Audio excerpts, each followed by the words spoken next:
Mr Deputy Speaker, I wanted to briefly talk about the Australian seafood industry and particularly professional fishermen and trawler operators within the Moreton Bay region, close to my electorate of Petrie.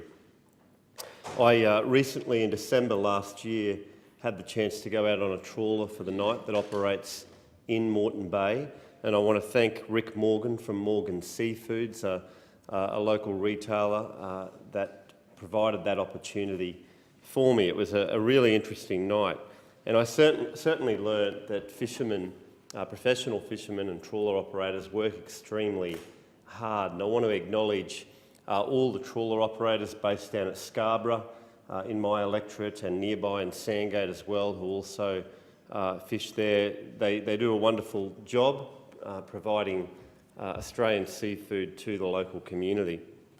I had the chance to go out on a boat called the Marvin, which was built in 1968, and it was skippered by Ted Woodham and Mike Palfreman.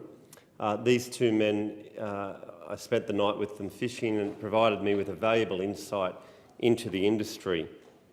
And what I learned is that Moreton Bay is actually flourishing, that the actual fishing in Moreton Bay, as far as catches go with prawns, is improving every year, and bycatch is very limited. The nets that they use now are working extremely well. And what happens, we went out about 5 o'clock in the afternoon, came back about 7 o'clock the next morning. The nets are put out at about 6 p.m. at night, and they're basically out for about 2 hours.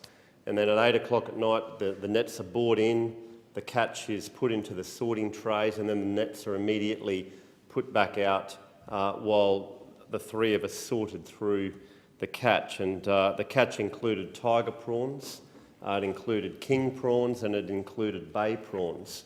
As far as bycatch goes, very little. There was some crabs and things which are let go and thrown off the side, and there's a small amount of fish like whiting and flathead, but there wasn't turtles or large fish like snapper, anything like that. In fact, when the nets were pulled up, a pod of dolphins come up the back of the boat. They must be able to hear when the nets are pulled up, and they're just picking off the fish that are thrown back. But it was an interesting night because it takes about an hour and a half, an hour and 45 minutes to go through the catch, and by that time, 2 hours later, it's due to pull the next net in. So they work hard, really hard, in fact, and I pay credit to them. It is a great industry, and I would encourage young people that are interested in fishing and the outdoors to get involved with it, to maybe get their skipper's licence or just to be a deckhand. The money's quite good, and if you enjoy fishing, it's a good thing to do. Unfortunately, but there is red tape involved with this industry, which I wanted to briefly speak about, and there's two areas of red tape I particularly wanted to address. The captain, Ted Woodham, who owned the Marvin that I went out on, also had two other boats which he has licences for.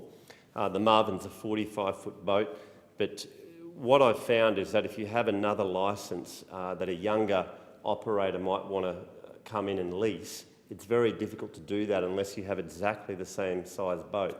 For example, if you have a 45-foot fishing licence, yet a younger operator who wants to get into the industry who has a 40-foot boat, they cannot use that same licence in Moreton Bay. It's just unbelievable.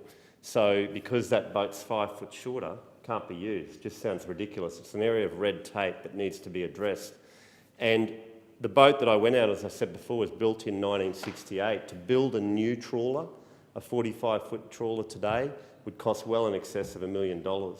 And with rising diesel costs and wages, and the operators are still getting the same price for prawns as what they did 20 years ago, it is very difficult to go out and buy a new boat. So that area of red tape in relation to the size of boats should be addressed.